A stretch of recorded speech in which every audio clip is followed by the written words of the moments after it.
Merci. Vous nous suivez de partout. Nous sommes en RDC. Là, vous êtes dans votre émission, BM Opinion TV. BM Opinion TV, Stéphane, souvent je viens avec un point de vue par rapport à ce qui se passe dans notre pays. Oui, par rapport à ce qui se passe dans notre pays. Nous sommes là au niveau de l'Assemblée nationale. Au niveau de l'Assemblée nationale, je peux dire qu'aujourd'hui, j'ai assisté à un scandale. Un député national passe devant. Qu'est-ce qu'il dit? Monsieur le Président, notre collègue Dominique Munongo est en insécurité. Elle subit des menaces de mort, des injures à gauche et à droite pour avoir dit aux Kassaïens d'aller construire chez eux, pour avoir dénoncé le déraillement qui s'est passé récemment. Et tout le monde qui est décédé dans ce déraillement, Bazakara Kassaïen, qui quittaient chez eux à cause de la médiocrité, à cause de la misère, pour aller dans l'espace Katanga, chercher quoi manger, quoi se nourrir. Oui, vous avez compris. Chers Congolais, monsieur ne s'est pas limité à ce niveau-là. Cher honorable dit encore que aujourd'hui, Dominique Munongo est victime de plusieurs plaintes de certains inciviques qui veulent à tout prix l'abattre. Je me dis, un discours de pareil qui vient d'un élu du peuple, chers compatriotes, le Congo n'a pas de chance. Oui. Il ajoute même encore que les caucus de députés nationaux du Grand Katanga va porter plainte. Je dis, ah bon, le caucus va porter plainte. Ah ok. Analysons un peu.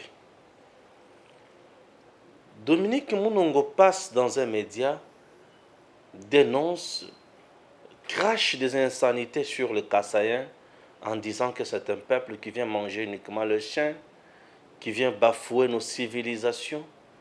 Ils devraient choisir rester chez eux. Ils ne veulent pas construire chez eux. Ils viennent nous envahir pour rien. Nous avons posé la question à l'honorable Dominique Munongo.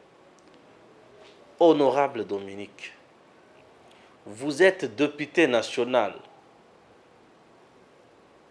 Un député national a ce que nous appelons des valeurs de vertu.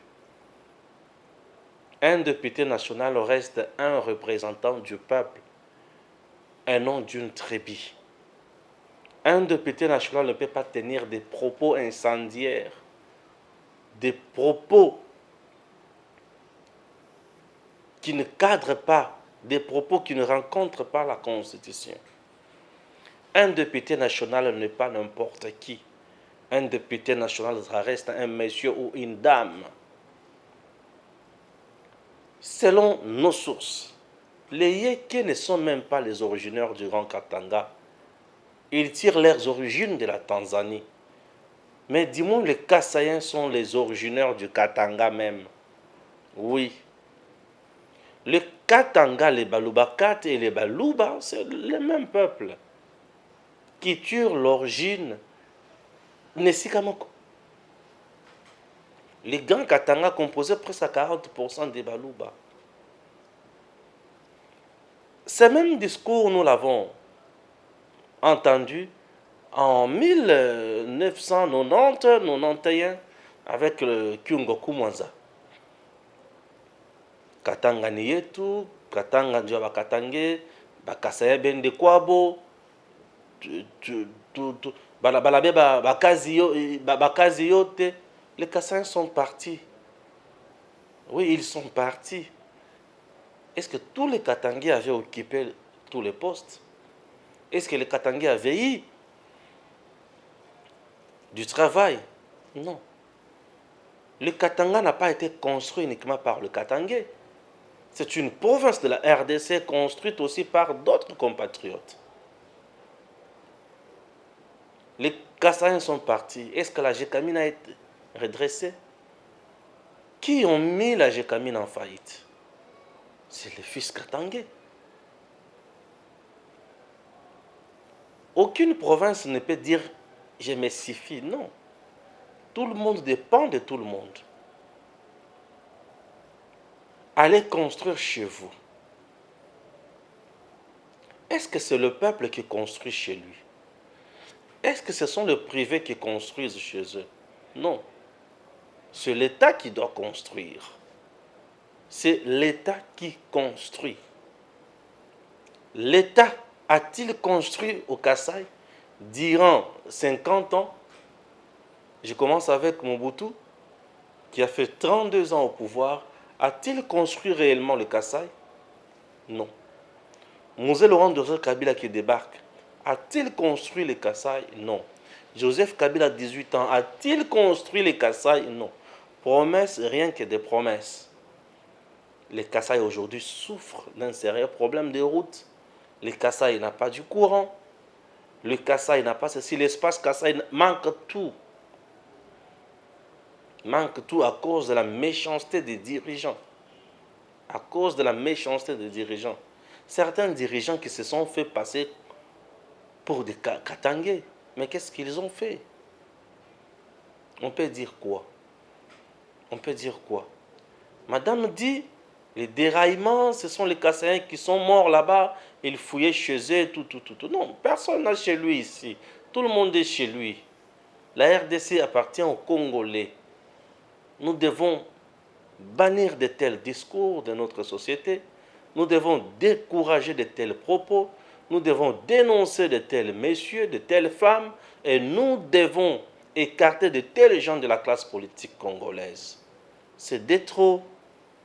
Nous ne pouvons pas accepter de tels propos séparatistes. Ce sont des choses, ce sont des gens qui viennent pour nous séparer pour rien. Et les gens qui viennent nous séparer, chers compatriotes, nous devons les dénoncer. Ils ne sont pas le bienvenu. Ils ne sont pas le bienvenu. Ils ne sont pas le bienvenu. Monsieur passe aujourd'hui à l'hémicycle et il commence à dire du n'importe quoi. Les citoyens qui se sont sentis lésés, qui sont allés saisir la justice à l'encontre de l'honorable Monongo, sont dans leur droit. Et ils sont dans leur droit. Quitte à l'honorable de préparer ses moyens de défense pour aller bien se défendre là-bas. C'est simple que ça. C'est simple que ça. Un député qui dit « Nous allons mobiliser tous les députés caucus du Katanga pour aller aussi dénoncer et porter plainte contre tout le monde qui s'insurge contre l'honorable Monongo. » Ça, c'est de l'immaturité politique.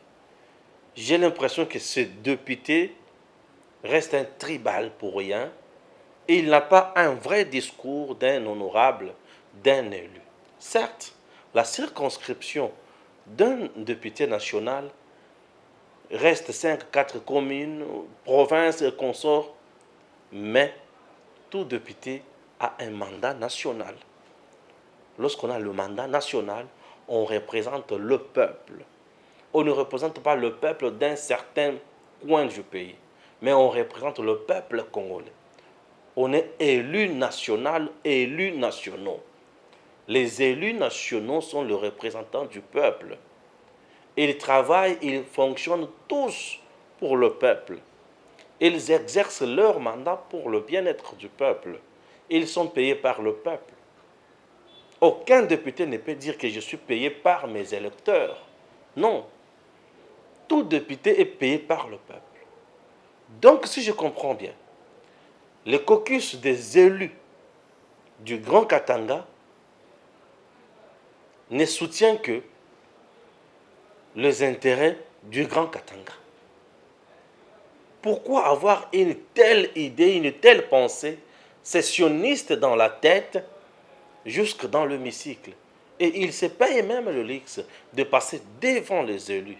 Et il parle, et tout le monde reste calme, sans toutefois même l'interrompre ou l'interdire, sont des gens pareils qui méritent même l'invalidation. Il est même contre la Constitution. Tout Congolais est libre partout où il se trouve sur le territoire congolais. Il est libre partout. Chers compatriotes, avons-nous fait quoi pour mériter de tels députés nationaux? Parlons un peu du Kassaïen. Aujourd'hui, on nous disait, il y a un temps, on nous disait dans ce pays, aujourd'hui, nous avons un président Kassaïen. Avez-vous vu des fausses communes dans ce pays? A-t-il formé des milices pour tuer les uns au détriment des autres? S'est-il enrichi illicitement? A-t-il imposé la dictature dans ce pays? Les Kassaïens insultent-ils les gens sans être interpellés par la justice? Les Kassaïens se comportent comment au pays? Est-ce que vous avez vu que toutes les entreprises publiques de l'État sont remplies uniquement par des Kassaïens? Est-ce que vous constatez cela? Est-ce que toutes les entreprises publiques sont remplies uniquement par les Kassaïens? Est-ce que ce sont les Kassaïens qui dirigent tout le ministère du gouvernement? Est-ce que le Premier ministre est-il Kassaïen? Le directeur de cabinet du chef de l'État est-il Kassaïen? La femme du chef de l'État est-il Kassaïenne? Mais pourquoi les gens peuvent avoir une haine de cette façon? Pourquoi les gens ne veulent pas donner la paix aux Congolais? Pourquoi? Pourquoi les gens ne veulent pas se réunir? Tout ça, nous sommes allés un peu plus loin. Je suis allé plus loin avec ma réflexion pour vous faire comprendre maintenant ceci. Au Grand Katanga, aujourd'hui, il y a ce que nous appelons guerre de leadership. Kungo Kumanza était là avec UNAFEC. Il était un leader incontournable dans cette partie du pays. Depuis sa disparition, Muyambo, qui représente l'Union sacrée dans les Grands Katanga, fait de tout son mieux pour devenir un grand leader. De l'autre côté, Katumbi veut également aussi contrôler les Grands Katanga sur le plan électoral. Mais Katumbi est fauché par une chose. Il a certains partis politiques, mais qui n'a pas une base. Là, je vois la population, je vois les adeptes convertis, je vois le militant engagé. Il n'a pas ça. Il n'a pas ça. Mais du moins, il a des leaders achetés. Il veut à tout prix contrôler aussi le peuple, et surtout la base. Et quand je parle de la base, je vois la jeunesse. C'est ainsi que, avant la mort de Kyungu, au niveau de l'INAFEC, il y avait un secrétaire général. Il est resté secrétaire général. Le parti est allé aux élections, bien sûr en son sein. Monsieur secrétaire général nommé par Kyungu a été élu président de l'INAFEC. Non, comme ce monsieur ne partage pas des liens avec Katumbi, ne partage pas les mêmes convictions avec Katumbi, le monsieur est allé instrumentaliser maintenant un directeur, un président provincial. Lui aussi, à son tour, a instrumentalisé certains jeunes. Bien sûr, c'est moyennant les billets verts. Ah oui.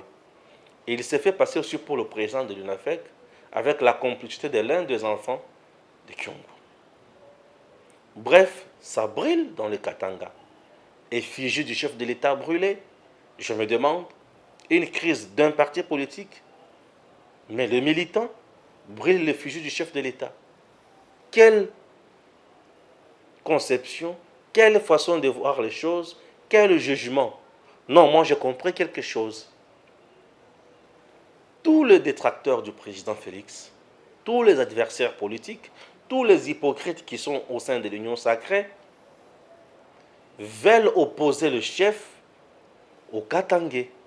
C'est tout. Ils veulent l'opposer au Katangais. Ils veulent montrer à la face du monde, à l'opinion nationale et internationale, que le Katanga reste une zone rouge hostile au président Félix Tshisekedi, mais détrompez-vous. C'est faux. C'est faux. Souvenez-vous, en 2018, Moïse Katumbi soutenait Martin Fayoulou. Mais Félix a battu Martin Fayulu dans les Grands Katanga. C'est-à-dire que les Grands Katanga restent toujours attachés aux valeurs prônées par l'UDPS et surtout aujourd'hui par le président Félix Tshisekedi. Les gens se trompent. L'UDPS reste un parti mieux implanté aussi dans le Katanga. Oui. Et oui, Katumbi veut contourner les militants INAFEC, veut gagner tous ces gens-là. J'ai dit, on peut gagner les dirigeants, mais non les adeptes. Puisque avec un adepte, c'est question de conviction. Le dirigeant, c'est question d'intérêt. Ah oui. L'homme se trompe. Tout ce qui se passe au pays, les Kassaïens, c'est ci, les Kassaïens, c'est là. Tout ça, c'est pour tout simplement susciter un sentiment de rancune entre les Kassaïens. Et c'est dommage. Sentiment de rancune entre les Kassaïens, c'est dommage. J'ai déjà combien de minutes là? J'ai 15 minutes. C'est dommage. Alors, aujourd'hui, le peuple congolais a besoin d'aller de l'avant. Le peuple congolais ne veut plus reculer. Au-delà de ça, j'ai vu une vidéo d'un compatriote au niveau de l'Afrique du Sud qui dit Kassaïen, allez construire chez vous, ceci, allez faire ceci, allez faire cela. Vous venez nous envahir pour rien.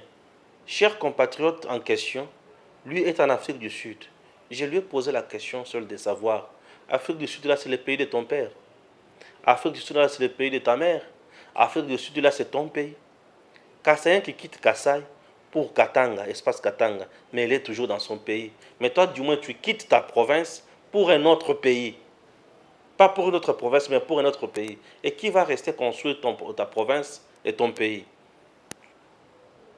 Je ne sais pas jusqu'à présent, il ne m'a pas encore répondu. J'attends impatiemment sa réponse. Vous voyez un peu tout ça. Aujourd'hui, on veut opposer les tribus et les ethnies. Chers compatriotes, ne vous trompez pas. Nous sommes Congolais. Nous sommes un peuple. Et nous sommes une nation. Dans une nation, il y a les liens de fraternité. Il y a des relations, les liens de fraternité. Oui. Ce n'est pas pour rien que nous sommes Congolais. Nous sommes un peuple hospitalier. Non, les dirigeants aiment souvent nous diviser. Peuple, détrompez-vous. Les dirigeants viennent souvent nous diriger. Certains leaders politiques, en panne de stratégie, viennent souvent s'aimer des terreurs, s'aimer des illusions, mais quitte à nous, peuple, de comprendre que ces gens ne sont pas les nôtres et n'aiment pas notre bien-être. Je connais les amis qui sont du côté Bandundu. Il y a des frères qui sont du côté Kassai. Il y a des frères qui sont du côté Équateur. Il y a des frères qui sont du côté Goma et consorts. Non, ne nous divisons pas. Nous sommes un seul peuple. Nos aînés, nos aïeux nous ont divisés hier. Sécession katangaise, sécession ceci, sécession cela. Ça nous a servi à quoi? Demandons à nos dirigeants de construire réellement le pays. Ce pays a été dirigé par un Mukongo Kasavubu. Ce pays a été dirigé par un Mungala Mobutu. Ce pays a été dirigé par un Swahiliphone qui est Mouzé. Un autre faux Swahiliphone, soi-disant Swahiliphone, mais rwandais, adopté par les Katangais. Kabila, bien sûr. Aujourd'hui dirigé par un Luba. Où est le problème? Attendons voir aussi demain un Bandundu qui va aussi venir diriger le pays. C'est tout à fait logique. Et si c'est Fayulu qui dirige demain, où est le problème? C'est tout à fait logique. Pourvu qu'il dirige dans l'intérêt et bien-être du peuple, et c'est tout. Tout ce que nous voulons, c'est de voir notre pays aller de l'avant. Nous ne voulons pas continuer à voir le peuple souffrir. Nous sommes un peuple qui manque tout. Nous ne produisons absolument rien. Est-ce que nous ne pouvons pas nous asseoir, réfléchir ensemble? C'est dire, pourquoi nous ne produisons pas? Est-ce que c'est l'homme blanc qui nous bloque? Lorsque nous n'arrivons pas à exploiter nos eaux, c'est l'homme blanc qui nous bloque. Lorsque nous n'arrivons pas à exploiter nos forêts, c'est l'homme blanc qui nous bloque. Lorsque nous n'arrivons pas à avoir des usines pour transformer nos ressources naturelles, nos minéraux et consorts, qui nous bloque? Nous nous sommes tous bloqués pour rien. Nous nous sommes divisés pour rien. Lorsque nous nous divisons, rassurez-vous que nous devenons de plus en plus faibles. Mais lorsque nous nous réunissons, nous devenons de plus en plus forts. Le Congo ira de l'avant uniquement avec des hommes forts unis. On ne se développe jamais dans la division. On ne se développe jamais avec des messages de haine. On ne se développe jamais avec le tribalisme. On ne se développe jamais avec de la méchanceté. Mais on se développe dans l'unisson, avec la méritocratie, avec le sens patriotique élevé. C'est comme ça qu'on se développe. Chers Congolais, que personne ne vienne plus nous tromper. Nous sommes un peuple, nous sommes une nation et nous sommes un pays. Oui, ce pays que nous appelons aujourd'hui République démocratique du Congo. C'est un pays pour nous. Il y a des Congolais qui ont laissé de leur peau pour ce pays. Ne crachons pas sur la mémoire de Lumumba. Ne crachons pas sur la mémoire de Kassavobo. Ne crachons pas sur la mémoire de Tian Tshisekedi. Tshisekedi dira son parcours, n'a pas vécu uniquement avec des Kassaïens. Il était accompagné de Liaou. Il était accompagné de Kibasa. Il était accompagné de ceci, de cela. Mavungu n'a pas été Kassaïen pour devenir secrétaire général de l'UDPS. Moubaki n'a pas été Kassaïen pour devenir secrétaire général de l'UDPS. Chers compatriotes, que personne ne vienne plus nous diviser. Le Congo appartient aux Congolais. Gare aux étrangers qui viennent nous diviser. Nous n'accepterons plus jamais ces bêtises. Il est temps de regarder tous dans la même direction pour le bien-être du peuple congolais et de notre pays. Restons unis et jusqu'à jamais. À très bientôt.